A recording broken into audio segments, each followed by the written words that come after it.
नमस्कार, knocking-news.com में आपका स्वागत है। मैं हूं गिरजेश वशिष्ठ। आफताब और श्रद्धा वाला जो मर्डर केस है, इस मर्डर केस को लेकर बड़े सारे अलग अलग तरह की विमर्श हमारे सामने हैं, तरह तरह के विचार सामने आ रहे हैं। सोशल मीडिया पे लोग अलग अलग तरह की राय रख रहे हैं और इस मसले को एक अहम जगह हमारे समाज में मिली हुई है। लेकिन बड़ा सवाल ये है कि सारी बातें हो रही हैं हम लोगों को अभी, लेकिन इस पे कोई बात नहीं कर रहा है कि कोई बच्ची, हमारी बच्ची अगर श्रद्धा बनती है, उसको श्रद्धा वाले कदम पे बढ़ने से कैसे रोका जाए। विमर्श इस पे है कि लिव इन रिलेशनशिप नहीं होनी चाहिए या फिर लिव इन में जाओगे तो मारे जाओगे, और भी बहुत सारे विमर्श हैं। आज हम इस पूरे घटनाक्रम के, इस पूरे हत्याकांड के बहुत सारे पहलुओं को देखेंगे। सोशल मीडिया पर इस पर जो बातें हो रही हैं उनको समझेंगे और ये भी समझेंगे हमारे लिए, हम समाज के लिए, बाकी लोगों के लिए, जो बेटियों के पिता हैं, बेटियों के भाई हैं, मित्र हैं, परिवार के लोग हैं, उनके लिए और बेटों के माँ बाप के लिए इसमें क्या संदेश छिपा है। कहीं मत जाइए, चैनल को सब्सक्राइब कर लीजिए। मैं अभी हाजिर होता हूँ। सिलसिलेवार ढंग से एक एक दो दो चीज़ों को लेंगे, इसके सारे पहलुओं को पूरा 360 डिग्री इस पे हम जानकारी लेने की कोशिश करेंगे। मैं अभी आया।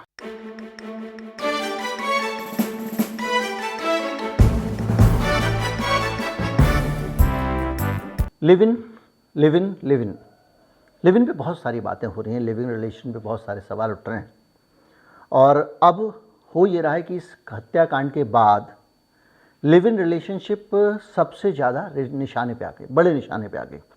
हर तरफ से उसको निशाना बनाया जा रहा है। दरअसल लिव इन रिलेशनशिप है क्या? कंसेप्ट आया कि स्त्री पुरुष सब बराबर होते हैं, तो अगर वो साथ रहते हैं तो उसमें ऐतराज़ क्या है और हम उसको बुरी नीयत से क्यों देखें, गलत नज़रिए से क्यों देखें। ज़रूरी तो नहीं कि उनके अंदर उनके पीछे कोई हवस कारण हो। अब आपका कानून लिविंग में रहने से किसी को रोक नहीं सकता है, क्योंकि व्यक्तिगत स्वतंत्रता है, संविधान कहता है। तो ऐसे में अब उनको बचाने के लिए क्या करना पड़ेगा, तो लोगों ने इसके लिए क्या किया कि महिलाओं और उसके बच्चों के शोषण से बचाव के लिए समाज ने कहा ठीक है, ये शादी नहीं है लेकिन फिर भी हम इसको कानून में बांधते हैं, क्योंकि साथ जो लोग रहेंगे, जैसे मामला हुआ आफताब वाला, अगर आप कानून से नहीं बांधेंगे तो कोई भी आदमी किसी भी हद तक चला जाएगा। मैं आफताब श्रद्धा वाले केस पे बहुत पर्टिकुलर आने वाला हूं और पर्टिकुलर उस चीज़ पे आने वाला हूं कि किस तरह से हम अपने बच्चों को श्रद्धा बनने से रोक सकते हैं, लेकिन तफसील से, सिलसिलेवार तरीके से। जैसे इसमें एक ये पर्सनल लॉ के तहत कहा गया कि राइट ऑफ मेंटेनेंस दिया जाए। लिव इन रिलेशन किसी भी धर्म द्वारा स्वीकृत नहीं है, इसलिए जो महिला लिव इन रिलेशन में रह रही है उसको सामाजिक प्रताड़ना होगी, उसको सामाजिक किसी प्रकार का संरक्षण नहीं होगा, और अगर उसके साथ कुछ गलत हो जाता है तो जो 125 के तहत क्रिमिनल सीआरपीसी की 125 के तहत उसको भी वो अधिकार दिए जाना चाहिए जिससे वो हिंसा से बच सके। भले वो लिव इन में रह रही, इसका मतलब मरने थोड़ी छोड़ दोगे, क्योंकि कोई भी धर्म उसकी इजाज़त नहीं दे रहा है, तो महिला और ज़्यादा असुरक्षित हो गई और उसके साथ रहने वाला पुरुष उसका गलत लाभ ले सकता है, उस पर अत्याचार कर सकता है, अपराध कर सकता है। इसके अलावा घरेलू हिंसा कानून जो है, डोमेस्टिक वायलेंस एक्ट, उसमें भी संरक्षण दिया गया कि भैया घर में रहते हो, मारपीट करेगा, टॉर्चर करेगा, प्रताड़ित करेगा तो महिला को संरक्षण मिलेगा, भले उसने शादी की है या वो लिव इन में रहती है। और बच्चों से संबंधित अधिकार कि ये है कि जो लिव इन में रह रहे हैं उन्होंने शादी तो की नहीं है, अब अगर वो बच्चा गोद लेते हैं तो उस बच्चे की तो ज़िंदगी बर्बाद हो जाएगी। कल के दिन मान लीजिए आप अलग हो गए तो कहेंगे भाई आप तो बायोलॉजिकल फादर भी नहीं, कुछ नहीं है, तो बच्चे को राइट्स ही नहीं मिलेंगे, इसलिए आप बच्चा गोद नहीं ले सकते। अगर एक साथ काफ़ी समय से रह रहे हैं तो बच्चा पैदा कर सकते हैं। अगर उन्होंने बच्चा पैदा कर दिया है तो देखिए कानून सोच रहा है, पैदा तो कर लिया तो बच्चों की जिम्मेदारी भी लेनी पड़ेगी, आप ये नहीं कर सकते, इसलिए बच्चे को वैध बनाया गया, कानूनी बनाया गया। इसके अलावा बच्चों को वो पूरे के पूरे हिंदू मैरिज एक्ट 16 में जो मेंशन है वो अधिकार मिलते हैं। अगर बच्चा पैदा होता है तो माता पिता से जो अधिकार बच्चे को मिलने चाहिए वो लिव इन में भी मिलेंगे, और बच्चे की कस्टडी को लेकर भी जैसे नियम हैं उस नियम का पालन किया जाएगा। अगर वो मुस्लिम हैं, दोनों तलाक होता है मान लीजिए, तो माँ के साथ बच्चा रहेगा। हिंदू लॉ के हिसाब से पिता की जिम्मेदारी है तलाक के बाद भी बच्चे को देखभाल करे। तो ये सारी चीज़ों के बीच में जाके लिव इन रिलेशनशिप जो है उसका एक ओवरव्यू आपको मिलेगा कि लिविंग रिलेशनशिप बेसिकली है क्या, और उसको कानून की तरफ से किस तरह से संरक्षण दिया गया है। इस संरक्षण का मतलब नहीं है कि कानून बढ़ावा दे रहा है। अब अगर आप लिविंग पे आते हैं तो ज़्यादातर लोग सोशल मीडिया पे एक बात लिख रहे हैं कि भैया लिव इन रिलेशनशिप पे गई क्यों थी, जाना ही नहीं चाहिए था और भुगतो। लेकिन हमको कुछ चीज़ें समझनी पड़ेंगी। जहाँ पे हम जिस समाज में रहते हैं उसमें हम लोग कई बार ज़्यादा अथॉरिटेरियन हो जाते हैं। मैं बाप हूँ तो मेरा अंतिम हुक्म चलेगा, मैं जो कह रहा हूँ वो मानना पड़ेगा। और हम लोग अपने उस अथॉरिटेरियन अप्रोच के कारण अपने बच्चों के साथ संवाद नहीं करते हैं, बच्चों के साथ कम्युनिकेशन नहीं करते हैं, बच्चों के तर्क नहीं सुनते हैं और अपने तर्कों से उन्हें कन्विंस करने की कोशिश नहीं करते हैं। अगर आपकी बात सही है तो आप अपने तर्क रखिए और उसे मनवाइए। श्रद्धा के पिता के साथ में उसकी रिलेशनशिप बेहद स्ट्रेंज थी, बेहद ख़राब थी। पिता के साथ में उसका संवाद नहीं था। पिता के कारण ही वो अपने परिवार से अलग हुई है। आपका लठ कितना भी चलता हो घर में, आप कमाते हो, आप घर के मालिक हो, बड़े हो, लेकिन फिर भी घर में एक डेमोक्रेटिक वातावरण आपको रखना पड़ेगा। अगर आप बच्चों को बोलने का मौका नहीं देंगे, बच्चों की चीज़ों को समझेंगे नहीं, अनगिनत केसेस ऐसे आते हैं जिनमें बच्चे घर छोड़कर चले जाते हैं। वो लिव इन में चली गई किसी और के भरोसे, लड़की थी, उसको लगा कि एक आदमी मुझे प्यार करता है, वो मेरा ख्याल रखेगा, मुझे प्रोटेक्शन देगा, और इस बाप के घर की रोज रोज की झंझट, इनके ताने, इनकी डांट और इनकी बकवास सुनने से अच्छा है मैं घर छोड़कर चले जाऊं। देखिए, हो सकता है मैं उनकी भावनाओं की बहुत कद्र करता हूँ, ये श्रद्धा के स्पेसिफिक केस में हुआ हो ऐसा मैं नहीं कह रहा हूँ, लेकिन रिलेशन खराब थे और ज़्यादातर पेरेंट्स के साथ ये होता है। किसी भी रेलवे स्टेशन, बस अड्डे के आसपास चले जाएं, आसपास के ढाबों पे आपको 200-400 बच्चे नौकरी करते हुए मिलेंगे जो घर से भाग कर आए हैं। वो चूंकि बच्चे हैं, बगैर किसी प्रोटेक्शन के घर से भाग जाते हैं, बगैर संरक्षण के। होटलों में रहते हैं, ढाबों में रहते हैं, ट्रक वालों के साथ चले जाते हैं, उनका यौन शोषण होता है, उनके साथ बहुत सारी चीज़ें होती हैं, वो अलग दुनिया है। लेकिन वो क्यों आते हैं? इसलिए आते हैं क्योंकि उनके पिता ने उनके घर को, उनकी माता ने उनके घर को उतना कंफर्टेबल नहीं रखा कि दुनिया की सारी परेशानियों, सारी गलतियां करने के बाद, अपराध करने के बाद, बुरा से बुरा काम करने के बाद भी जब वो घर आए तो वो कंफर्टेबल रहे। मैं बार बार उदाहरण देता हूं, निर्भया बलात्कार कांड में जो सबसे छोटी उम्र का लड़का था, जो नाबालिग था, पूरा देश चाहता था उसे फांसी चढ़ा दो, ये कर दो, किसी ने उसमें समाज का दोष नहीं देखा। वो लड़का इसलिए घर में रहना नहीं चाहता था क्योंकि उसको घर में ना पढ़ने के लिए उसको दंडित किया जाता था। एक मासूम बच्चे को इसका इलेक्ट्रिशियन बड़ा भाई करंट लगाता था। धीरे धीरे वो घर से बाहर रहने लग गया, बस वालों के साथ रहने लग गया और एक ऐसी सोबत में चला गया जिसमें उस बच्चे का भविष्य अच्छा बन ही नहीं सकता था। हम सब मामलों में, आज अगर हम श्रद्धा वाला मामला देखें, मैं बहुत सारे मामले, चूँकि मैं मीडिया में हूँ और मीडिया में रहा हूँ, तो मेरे पास बहुत सारे मामले आते रहे हैं। आप कल्पना कर सकते हैं, एक बच्ची के साथ में उसका पिता, उसके भाई, हम लोग अखबारों में भी खबरें पढ़ते हैं, जब उसके साथ में दैहिक रूप से उसका शोषण करना चाहें तो क्या होगा? उसको जो पहला प्रेमी मिलेगा उसके साथ वो भाग जाएगी, उसको लगेगा इस नरक से मुक्ति पानी।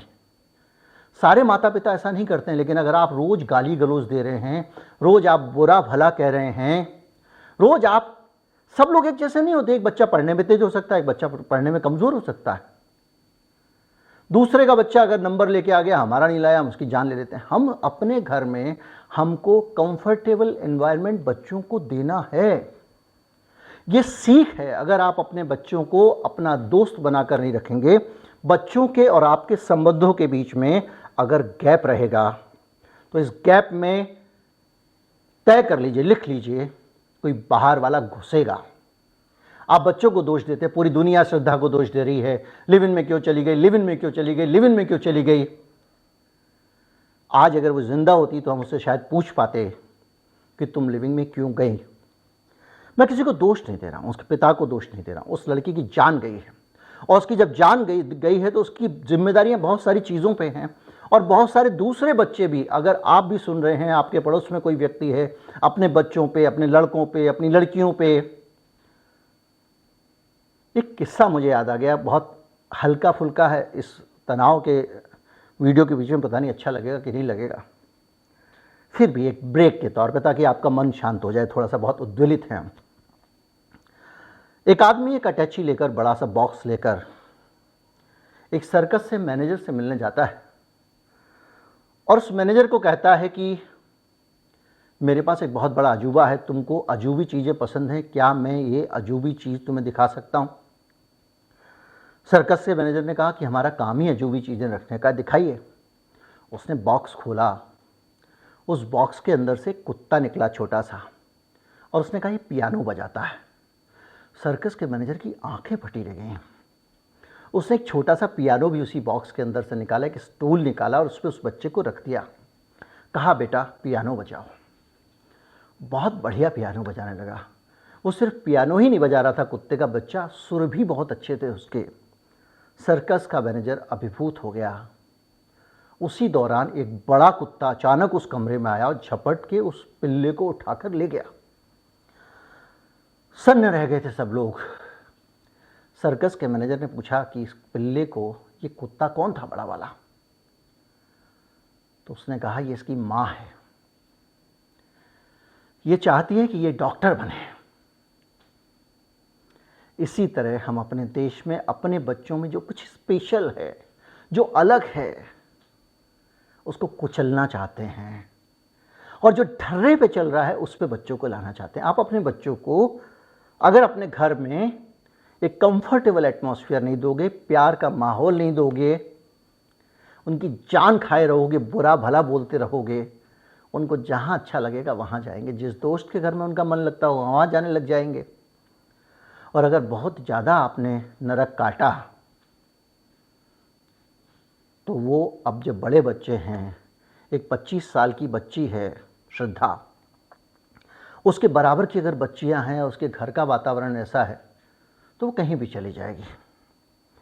कुछ लोग इस पूरे मामले को एक और नज़रिए से देखना चाहते हैं। वो उसमें धर्म ढूंढ रहे हैं, इसमें जाति ढूंढ रहे हैं। मेरा मानना यह है कि ये एक मामला एक घरेलू हिंसा का मामला है, और ऐसी हिंसाएं होती रहती हैं। बहुत सारे हम खबरें देख रहे हैं। अभी एक खबर आई थी उत्तराखंड की, उसमें भी इसी तरह का मामला हुआ, तो व्यक्ति जेल में उम्र कैद हुई थी। बच्चों की जो पेरेंटिंग है जब आप करते हैं, ये लड़कों के खास तौर पे माता पिता के ऊपर है। उनको ये सिखाना चाहिए कि आप और लड़की दोनों बराबर हैं, मिलजुल के रहना है, कोई किसी का बॉस नहीं है। एक दूसरे की ज़रूरतों को समझना चाहिए, एक दूसरे की परेशानियों को समझना चाहिए, और एक दूसरे का ख्याल रखना चाहिए।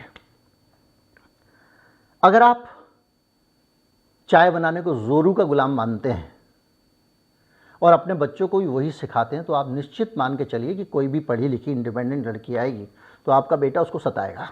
ये दोनों लोग जब इस अभी तक की जो इन्वेस्टिगेशन है उसके हिसाब से अभी कुछ इस तरह का साबित नहीं हुआ है कि उसका इंटेंशन पहले से ही ऐसा था। अभी तक की इन्वेस्टिगेशन के हिसाब से ये पता चल रहा है कि इन दोनों के बीच में 2 साल सब कुछ ठीक ठाक चला, फिर अनबन होने लग गई, घर के खर्चे को लेकर झगड़ा होता था, तमाम तरह की बातें होती थी, अनबन लड़ाई झगड़ा चलता रहता था। जो ज़्यादा इमोशनल लोग होते हैं, जो ज़्यादा प्रेम विवाह और दूसरी चीज़ों की तरफ जाते हैं, लिविंग्स की तरफ जाते हैं, वो लोग इमोशनली ज़्यादा चार्ज्ड होते हैं, ज़्यादा एक्टिव होते हैं। उनका गुस्सा भी बहुत ज़्यादा होता है और रोते भी बहुत ज़्यादा हैं, क्योंकि बहुत फ्रेजाइल होते हैं। उनका किसी भी साइकोलॉजिस्ट से आप पूछ लीजिएगा, मन स्थिर नहीं होता है, सामान्य नहीं होते हैं। वो लोग अपने आप को काम और कंपोज नहीं रख पाते हैं। ऐसे लोगों के मामले में सबसे बड़ी दिक्कत जो आती है, वो दिक्कत ये आती है कि कब वो क्या काम कर जाएं। ऐसा नहीं है कि डोमेस्टिक वायलेंस का पहला केस है। अक्सर आपने देखा होगा किसी ने चाकू से मार दिया अपनी पत्नी को, किसी ने छत से फेंक दिया, किसी ने बंदूक मार दी, और उसके बाद में इस लड़के ने अपने हत्या करने के बाद में फिर उस लड़की की लाश को ठिकाने लगाने का जो कोल्ड ब्लडेड तरीका निकाला, वो घृणिततम है।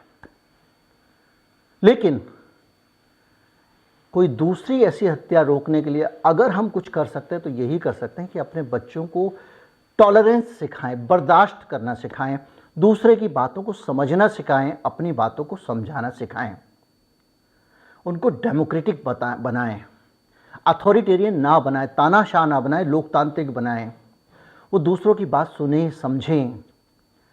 वो समझ सकता था कि श्रद्धा क्या चाह रही है, वो श्रद्धा की बातों को समझ के उसे समझा सकता था। दोनों के बीच में कोई ना कोई एक पॉइंट ऑफ एग्रीमेंट हो जाता, घर का खर्चा, दूसरी चीज़ों में जो भी दिक्कत आ रही थी उसको समझा जा सकता था। लेकिन जब आप एक्शन रिएक्शन के मोड में आते हैं, और एक चीज़ मैं आपको और बताऊं, जब घरेलू हिंसा होती है, घर के झगड़े होते हैं, उसमें हम दूसरे व्यक्ति को ज़्यादा से ज़्यादा तीखी बातें कहते हैं, जिसका हम चाहते नहीं जो कहना, लेकिन फिर भी कहते हैं ताकि उसको चुभे। हम झगड़ रहे हैं इसलिए हम चुभने वाली बात कहते हैं और ज़्यादा तीखी बात कहेंगे जो हम कभी नहीं चाहते उसके मामले में, जो हम उसे कहना भी नहीं चाहते, लेकिन हम उसको प्रताड़ित करना चाहते हैं शब्द के ज़रिए। और ये रिएक्शन, एक्शन रिएक्शन बढ़ते बढ़ते हिंसा में पहुंच जाती है। जो कमज़ोर व्यक्ति होता है वो व्यक्ति हमेशा शिकार बनता है। इसलिए अपने बच्चों को ये बात भी सिखाने वाली कि डोमेस्टिक वायलेंस में जिस दिन पहली बार हाथ उठे, हाथ पकड़ लीजिए, नहीं छोड़ना है। अगर आप आज किसी भी प्रकार का एब्यूज सहेंगे, गालियां सहेंगे, थप्पड़ सह लेंगे, तो कल ये बढ़ने वाला है। साइकोलॉजी कहती है कि आप अपना हाथ उसके ऊपर उठाते हैं जो आपसे कमज़ोर हो। सामने अगर मजबूत आदमी होता है तो आप दीवार में घूसा मारते हैं, उस आदमी को नहीं मारते हैं। आपको लगता है कि सामने से रिटेलिएशन आएगा तो आप दीवार को मारेंगे, तकिए को मारेंगे, टेडी बियर को मारेंगे, ज़मीन पे हाथ मार लेंगे, ज़मीन पे पैर पटकेंगे, अपना सिर दीवार में मार लेंगे, लेकिन उस आदमी के ऊपर हाथ नहीं उठाएंगे, क्योंकि आप जानते हैं वो शक्तिशाली है। लेकिन अगर एक लड़की उसे उस डॉल की तरह, उस दीवार की तरह कमज़ोर लगेगी तो वो धड़ल्ले से उसके ऊपर हाथ उठा देगा। श्रद्धा ने यही गलती की। वो उस लड़के के साथ में प्रताड़ित होती रही और उसे बर्दाश्त करती रही। उसकी दिक्कत ये थी, जाएं तो जाएं कहाँ? बाप का घर छोड़कर आ गए हैं, बाप के घर में बाप से संबंध अच्छे नहीं थे, वापस वहाँ जा नहीं सकते हैं, और इसकी प्रताड़ना वो सहती जा रही थी। और अक्सर लड़कियाँ इस उम्मीद में प्रताड़ना सहती हैं कि अब आगे नहीं होगा, कुछ बदल जाएगा, कुछ सुधर जाएगा, लेकिन सुधरता नहीं है। आप अन्याय को सहोगे तो अन्याय को बढ़ावा दे रहे हो। तो बच्चियों को ये सिखाइए कि जब भी आपके ऊपर पहली बार हाथ उठे, आपको मजबूत और करारा जवाब देना है। अगर आप पुलिस को बुलाना नहीं चाहते हैं तो हाथ पकड़िए। वो दो मार रहे हैं, आप एक मारिए, वरना ये मारपीट का सिलसिला कभी नहीं थमेगा। मैं बहुत सारे मामलों में ऐसे लोगों को जानता हूं जिनके यहाँ पे घरेलू हिंसा 20 साल बाद रुकी, क्योंकि जब बच्चे बड़े हो गए और बच्चे ने बड़े होकर बाप का हाथ पकड़ लिया कि माँ को हाथ लगाया तो मैं तुम्हें जवाब दूंगा, उस दिन घरेलू हिंसा बंद हो गई। जब तक आप हिंसा को स्वीकार करते रहेंगे, घरेलू हिंसा बढ़ती रहेगी। और यही श्रद्धा के मामले में हुआ है। हिंसा बढ़ते बढ़ते उस हद तक पहुंच गई कि उसने गला दबा दिया और उसको मार डाला। अब जांच चल रही है, डीएनए सैंपल इकट्ठे किए जा रहे हैं, और शातिर दिमाग लड़के ने जिस तरह से इन सब चीज़ों को किया उसके बाद में अब निकाला जा रहा है। लेकिन वो एक क्रिमिनल इन्वेस्टिगेशन का एंगल है कि डीएनए टेस्ट करेंगे, उससे पता चलेगा, चेन ऑफ इवेंट नहीं मिल रहा है, सीक्वेंस ऑफ इवेंट नहीं मिल रहा है, वो हथियार नहीं मिल रहे हैं जिससे लाश को काटा गया, क्योंकि वहाँ कोर्ट में आपको एक चेन साबित करनी पड़ेगी ना। आप ऐसे तो नहीं किसी को भी बोल देंगे और कोर्ट सज़ा दे देगी। तो जो भी है, बहरहाल मेरा मानना ये है कि सारा खेल यहाँ का है। आप अपने रिश्ते अगर सही रखेंगे, आप अपना दिमाग सही रखेंगे, दूसरों की जो इमोशंस हैं उसको वैल्यू करेंगे। अगर आफताब श्रद्धा के इमोशंस को वैल्यू करता तो विवाद नहीं होता। 2 साल बहुत प्यार से चल रहा था, लेकिन जब मुसीबत आई तो एक दूसरे को दोष देने लग गए। ये हम सब करते हैं। जब भी घर में कुछ हो जाता है तो लोग एक दूसरे का नाम लगाने लगते हैं। मैं कहता हूँ हो गया ना, ठीक है, दूसरे का दोष क्यों ढूंढ रहे हो? अगर तुम्हारी गलती है रियलाइज़ कर लो, आगे के लिए ठीक कर लेना। लेकिन ऐसा नहीं होता है। घर का खर्चा नहीं चल पा रहा, तेरी वजह से नहीं चल पा रहा है। पैसे कम पड़ रहे हैं, तुम खर्च कर देते हो, तुम बर्बाद कर देते हो। फिर उसके बीच में ये आ जाता, चाचा जी आए थे तो तुमने उनको पान खिलाया था। इस तरह से बहुत सारी चीज़ें होती हैं। तो मेरा ये एक संदेश है सबके लिए, और ये पूरा संदेश ह्यूमन साइकोलॉजी पे बेस्ड है, जो दुनिया भर के एक्सपर्ट कहते हैं। कोई अनोखी बात नहीं कह रहा हूँ, और ना मैं ज्ञानी हूँ ना मैं ज्ञान दे रहा हूँ। वो संदेश सिर्फ इतना है कि अपनी जो रिलेशनशिप्स हैं, अपने जो रिश्ते हैं, चाहे वो बाप बेटी के रिश्ते हों, पति पत्नी के रिश्ते हों, दोस्ती के रिश्ते हों, प्यार के रिश्ते हों, लिविंग के रिश्ते हों, शादी के रिश्ते हों, उन रिश्तों को थोड़ा स्थिर मन से निभाइए। ज़्यादा इमोशनल भी मत होइए, पहली चीज़, और दूसरे की भावनाओं को सम्मान दीजिए। अपने रिश्तों में किसी भी चीज़ को मत आने दीजिए। अगर गैप होगा, दरार होगी, तो बाकी लोग, आप अपने बच्चों से संबंध अगर ख़राब रखेंगे तो वो गलत सोहबत में जा सकते हैं, क्योंकि गलत लोगों को उनके बीच में घुसने का मौका मिलेगा। ड्रग्स और दूसरी चीज़ों के बीच में पड़ सकते हैं, क्योंकि कोई दूसरा उनको अधिक प्रिय मिल जाएगा आपसे ज़्यादा। आप और उनके बीच में अगर रिश्ते सही हैं तो कोई भी तीसरा व्यक्ति उसके बीच में नहीं घुस सकता, चाहे वो आफताब हो या कोई और हो। कोई ये लव जिहाद वव जिहाद की सारी बातें फालतू बातें हैं। माँ बाप अपने बच्चों को अगर प्यार से रखेंगे, उनकी बातों को समझेंगे, तो बीच में कोई भी कहीं से नहीं घुस सकता है। आपको, चाहे वो छोटे बच्चे हों, बड़े बच्चे हों, टीनेजर्स को खास तौर पे संभाल के रखना है।